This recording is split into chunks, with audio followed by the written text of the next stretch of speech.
How many more frauds can the American people take before they just say, tear the whole thing down? Let's get into it.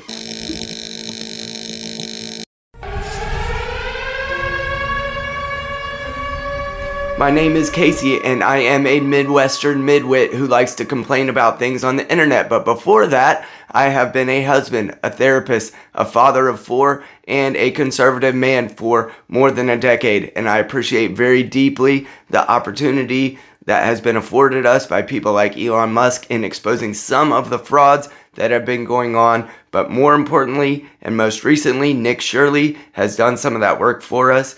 Let's get into that, and if you would, please like, share, and subscribe if you would like an America for our kids that's better than even the one we had.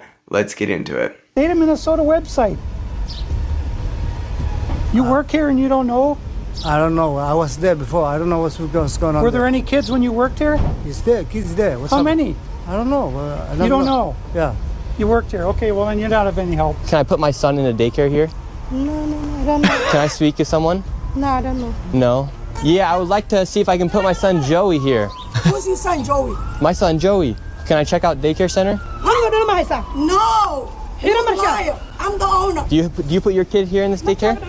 No. Independent journalist Nick Shirley has been doing some investigative work in the state of Minnesota and has found that there's up to $9 billion worth of fraudulent claims that have been going forth from a certain community of people in claiming government benefits and other tax benefits for businesses that are really not operating, or they're not operating at the capacity that they claim.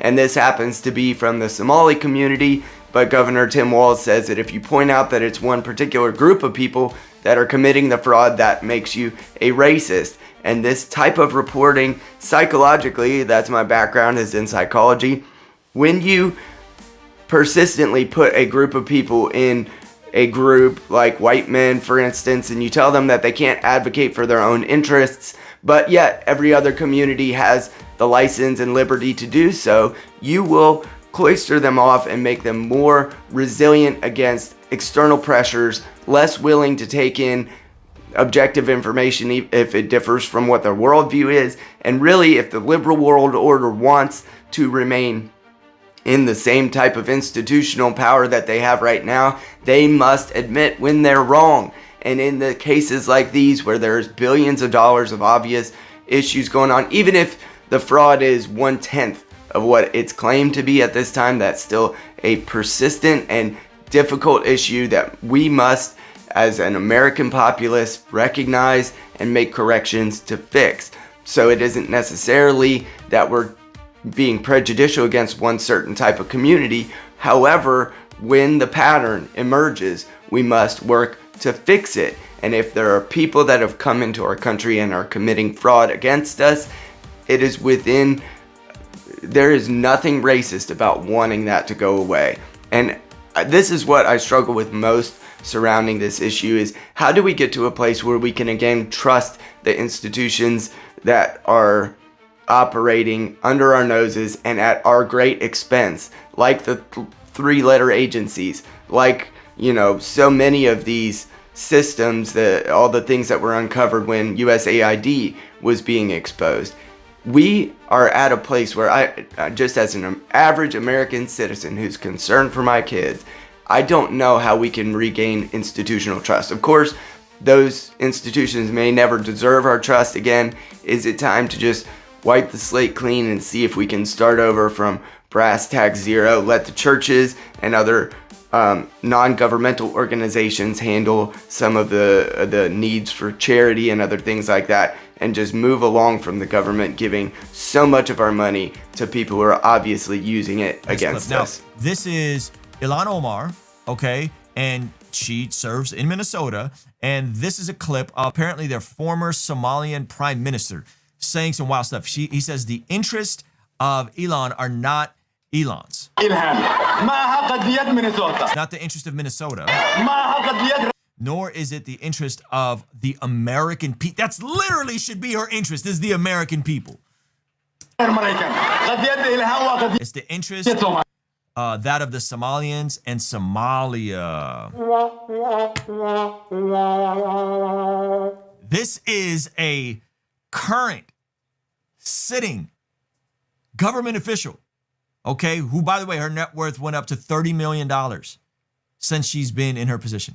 So Nick Shirley has been much maligned in the media, including places like CNN calling him a MAGA reporter, and a lot of these CBS even tries to go out on site and prove that there are kids in some of these agencies or childcare businesses. But most recently, there has been fraud that's been exposed in my home state of Ohio, and apparently there's a bajillion claims of millions of dollars of fraud that's come out of the Columbus area, which we know during COVID and beyond, a lot of the people who were immigrating into the country during the Biden wave did end up getting brought into Ohio. You know, most famously, Springfield was up in the public eye during the election season. And so it's very apparent here in Ohio that a lot of these communities are trying to find their way.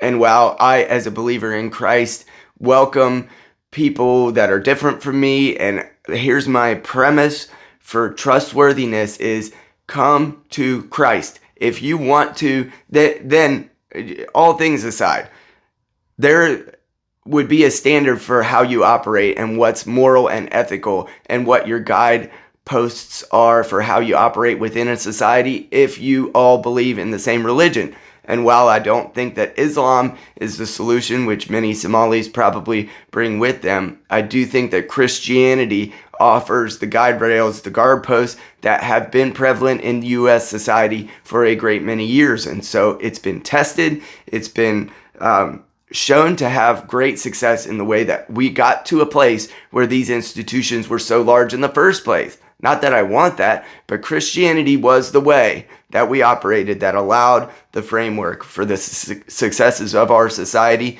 And it's time for us to try to influence communities that are coming to us. Now, ICE and the support of, I support ICE 100%.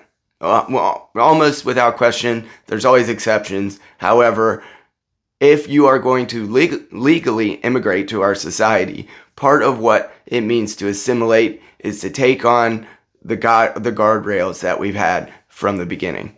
These claims. Hi, my name's Whitney Wild. I'm a correspondent for CNN. We reached out to several of the daycares featured in the now viral video. Only one daycare facility answered and said they are She's a legitimate validating your business. point. Have you seen the videos, purporting that some of these daycares don't have kids inside? Minnesota Republicans say despite the new focus from the Trump administration, they have been sounding the alarm on fraud for years. We have talked about fraud. We have gotten stories. We've tried to push this forward every way that we can. Of course, underlying all of this is the fact that there have been politicians like Ilhan Omar who have immigrated to America and then taken political power from the U.S. citizens that would have ordinarily been running governance in the areas that they took power in. And that includes Zohran Mamdani, who was recently sworn in on the Quran in New York. These are people who, whether they're first, second generation, or they immigrated within their lives to the United States, giving political power to them seems like a no-win situation. And even the president of Somalia, or whatever they call him, did a speech with Ilhan Omar present and said that, yes, in fact, she is advocating for Somali interests first. And that, no matter how you slice it, must be taken out of the mix. And Governor Tim Walz, if he isn't complicit in this, he is as unaware as you can imagine a man could be if he just looked the other way, because the frauds went in, the claims for support went from millions to, tens of millions, hundreds of millions within several years since he's been the governor in office there. This must be ferreted out, and let's just wipe the slate clean and start over when it comes to our immigration policy. And I will love my neighbor no matter who they are. However, we must be able to hit the reset button in our society and try to learn what it is to be an American again, so that we can begin to help people understand that as they immigrate here, when the reset happens, and we can get back to who we are. Good. Hassan says they turned over attendance records to comply with the Department of Homeland Security request. They're now waiting to hear back. CBS News is reviewing records related to the same daycares. All but 2 have active licenses. And Aaron, while the active places have violations related to safety or staff training, there's no recorded evidence. So they have active violations, but there's no evidence of something else that's bad? Well, there we go, guys. There it is. So Nick Shirley's core claims are this. Taxpayer money is being paid to daycare centers that aren't actually serving children, or at least not serving the amount of children that they claim. The total misuse amounts over 100 million, and political leadership is responsible for enabling this fraud.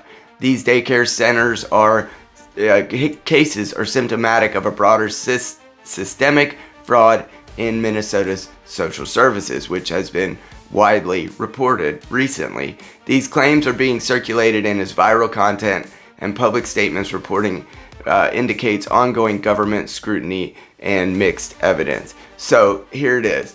Nick Shirley is doing the job that CBS and CNN and MSNBC should be doing, but because it doesn't fit their political narrative, they ended up trying to write him off like some type of right-wing MAGA chud who's just doing all this reporting to try to, be racist. It's another ist, and that they just discredit him when in reality, had they been willing to do the reporting on their own, they would have and could have even protected these communities of people that they claim to love so much from any potential, extra and over-the-top judgment from the public. However, they failed to do that reporting, and so now it looks like a gigantic conspiracy, and we know that since 2020, if you have a gigantic conspiracy, it goes further and further, and so CBS News, CNN, MSNBC, this is your fault. Had you exposed this earlier, your people that you want to protect so wholeheartedly the scrutiny would have happened and it would have been over with. However, you failed to do your job because it doesn't align with your worldview, and here we sit, and it looks way bigger probably than it could have been in the beginning, and that is the fault of the mainstream media. You do not dislike them enough. If you don't dislike me enough, please like, share, and subscribe so that we can build a future of faith, fatherhood, and freedom in America. I would love your support.